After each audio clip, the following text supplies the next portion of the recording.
आतंकी गतिविधियों के कनेक्शन के चलते विवादित रही फरीदाबाद की अल-फलाह यूनिवर्सिटी और मेडिकल कॉलेज को अब ईडी ने सीज़ कर दिया है। यानी कि 54 करोड़ की इसकी 54 एकड़ की प्रॉपर्टी को, जिसकी कीमत करीब 140 करोड़ रुपए बताई गई है, ईडी ने इस पर पूरी तरह से अपना नियंत्रण कर लिया है। आपको बता दें कि नवंबर महीने में ये जो यूनिवर्सिटी है ये विवादों में घिरी, जब यहाँ के 4 प्रोफेसर, यानी कि यहाँ काम करने वाले, मेडिकल कॉलेज में काम करने वाले 4 डॉक्टरों के आतंकी कनेक्शन मिले।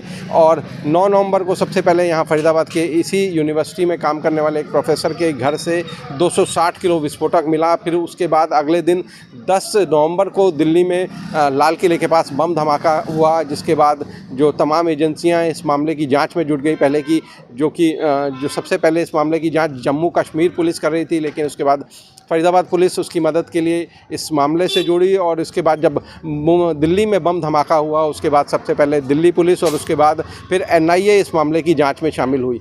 और जब ये मामले की जांच चल रही थी तो पता लगा इस मामले में बहुत सारी वित्तीय अनियमितताएं भी रही हैं, जिसके बाद ईडी ने इस मामले में दखल दिया और ईडी ने इस मामले में जांच शुरू की।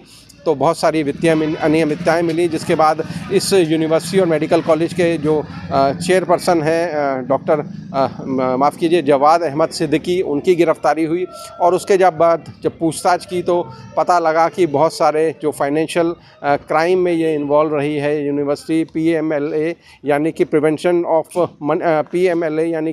ऑफ मनी लॉन्ड्रिंग एक्ट, यानी कि काले धन को सफ़ेद करने जैसे तमाम जो आरोप ईडी ने इसमें लगाए। और इसके बाद अभी इस प्रॉपर्टी को अटैच किया गया है। इसके साथ ही ईडी ने ये भी देखा कि जो यूनिवर्सिटी और मेडिकल कॉलेज की तरफ से दावे किए गए थे, जो कि यहाँ स्टूडेंट पढ़ने वाले थे, उनके अभिभावक थे, उनको बताया गया कि यूजीसी की मान्यता है, जो कि जांच में पता लगा कि यूजीसी की मान्यता बीच में रद्द कर दी गई थी। इसके बाद एनएएसी का सर्टिफिकेशन वो भी रद्द कर दिया गया था, लेकिन यूनिवर्सिटी और मेडिकल के जो कॉलेज है, इन्होंने अपने छात्रों को वो चीज़ कन्वे नहीं की। और एक भरोसे के आधार पर जो अभिभावक हैं वो अपने बच्चों को यहाँ पढ़ने भेजते रहे, लेकिन उनकी मान्यता रद्द हो चुकी थी। तो फिलहाल अब इस मामले में ईडी ने पूरा कंट्रोल ले लिया है। जो भी इनके खाते हैं, जो अकाउंट्स हैं, वो सारे फ्रीज़ कर दिए गए हैं। और माना जा रहा है कि जल्द ही इस मामले में जो है सरकार रिसीवर नियुक्त कर सकती है, क्योंकि सरकार नहीं चाहती कि जो जिस तरह से यहाँ सैकड़ों जो छात्र हैं वो पढ़ रहे हैं, उनका भविष्य किसी तरह से